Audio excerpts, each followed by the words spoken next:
Scott Wedman was ridiculed by his teammates for practices that seemed crazy at the time.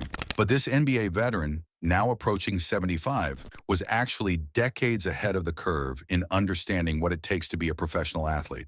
While players in the 1970s and 80s thought his methods were strange, today every NBA team follows the exact same approach he pioneered. Scott Wedman's 13-season NBA career was split between two completely different chapters. He started as a high-scoring all-star with the Kansas City Kings, then became a key role player for the Boston Celtics. But the real story isn't about his statistics.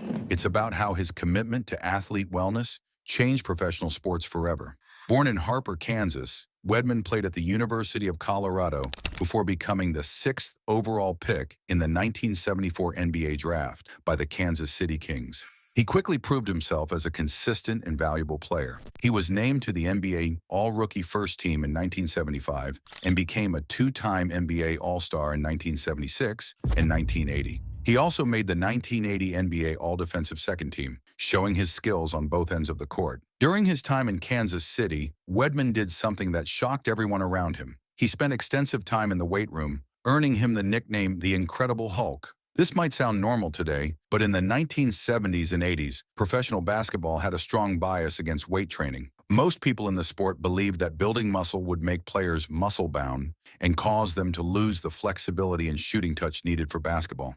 Wedman was challenging everything people thought they knew about athletic conditioning. His dedication to strength training was seen as weird and almost countercultural within the sport. The nickname wasn't just friendly teasing. It was a label that showed how strange his approach seemed to everyone else. He was breaking trends and following his own philosophy when everyone else thought he was making a mistake. What do you think about athletes who go against the grain like this? Have you ever tried something that others thought was crazy but turned out to be right? Drop a comment below and don't forget to subscribe for more untold stories from basketball history. The true test of Wedman's training philosophy came in a terrifying real-world situation. On March 4th, 1979, Wedman was involved in a single-car accident in Kansas City when his Porsche overturned on a rainy highway. This type of severe accident would normally sideline most athletes for months, but Wedman's recovery was remarkably quick. The doctors who treated him said his exceptional physical conditioning helped him recover fast, allowing him to miss only a few games. This incident proved that his training habits weren't just about playing better basketball. They were about building physical strength and toughness that could help him survive extreme situations. It transformed his seemingly strange training routine from a curiosity into clear proof that his methods actually worked. This pivotal moment confirmed that Wedman's approach wasn't just personal preference, but a superior way to prepare as an athlete.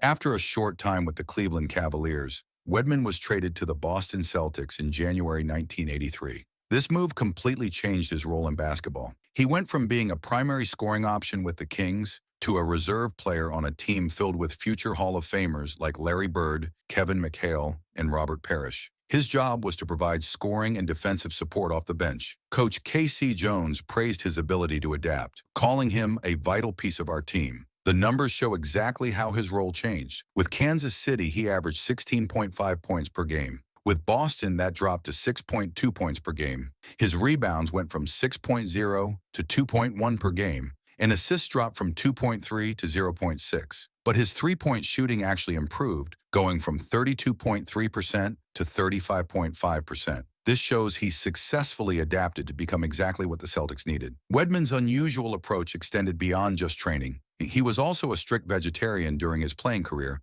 choosing this diet for health reasons rather than moral ones. This dietary choice was so foreign to team culture that it became a constant source of problems in the locker room. He was teased mercilessly by both Bird and McHale in practices and at meals for this choice. The teasing was described as merciless and happened during meals, which shows how different his approach was from what everyone else was doing. In the 1980s NBA, athletic nutrition was barely thought about and often ignored completely. Most players ate whatever they wanted, whenever they wanted. The idea that diet could directly impact performance, recovery, and career longevity was not widely accepted or understood. Wedman's teammates weren't just making fun of his food choices out of meanness. They genuinely couldn't understand why anyone would voluntarily limit their diet when they didn't have to. The culture of professional sports at the time celebrated excess in many ways. Players were expected to be tough, to push through pain, and to not worry about the long-term consequences of their lifestyle choices. The ridicule he faced wasn't just simple jokes. It represented the clash between old-school traditions and a more scientific approach to athletics. Despite the constant teasing, he stuck to his health-focused diet, showing remarkable personal conviction. His willingness to endure social pressure for what he believed was right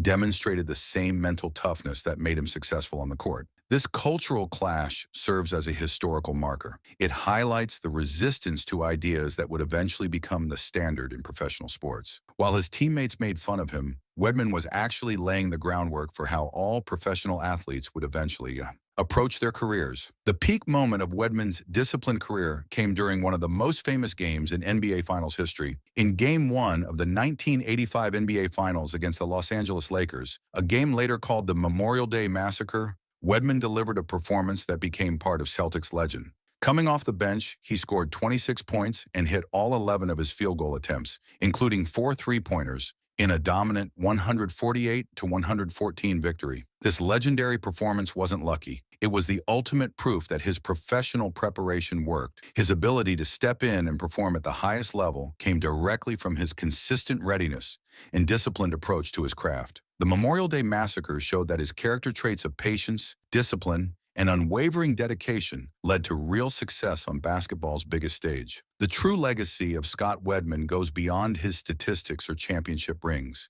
His pioneering influence on fitness and nutrition laid the groundwork for how modern professional athletes approach their careers. His story provides a bridge between the old-school traditions of the 1970s and the science-focused culture of today's sports. In the 1980s, the idea of a professional basketball player caring about nutrition was so strange that teammates made fun of it. Weight training was widely believed to hurt athletic performance, but Wedman's embrace of both practices foreshadowed a complete revolution in professional sports. He was unusual for his time, a player who chose to invest in his body and long-term health in ways that few of his peers understood or valued. Today, teams employ personal chefs, dietitians, and strength and conditioning coaches who are essential to player performance and career length. Wedman's forward-thinking and self-disciplined approach, both physically and mentally, set a standard that the sport would eventually adopt completely. After his playing career, Wedman continued showing the same work ethic. He returned to Kansas City, where he coached the now-defunct KC Knights of the American Basketball Association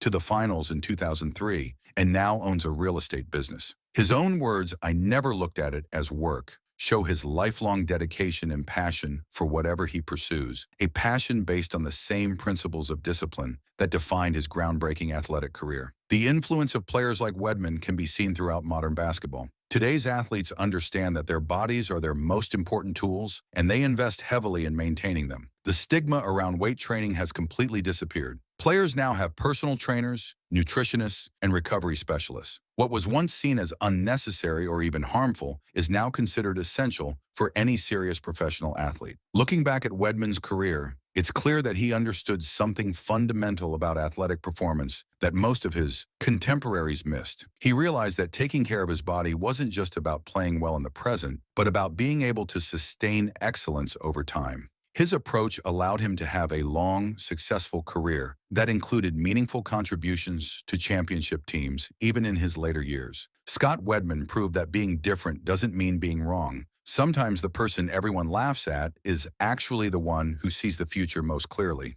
What aspects of modern athlete wellness do you think Scott Wedman would be most proud to see today? Share your thoughts in the comments and let us know what other pioneering athletes you'd like to hear about.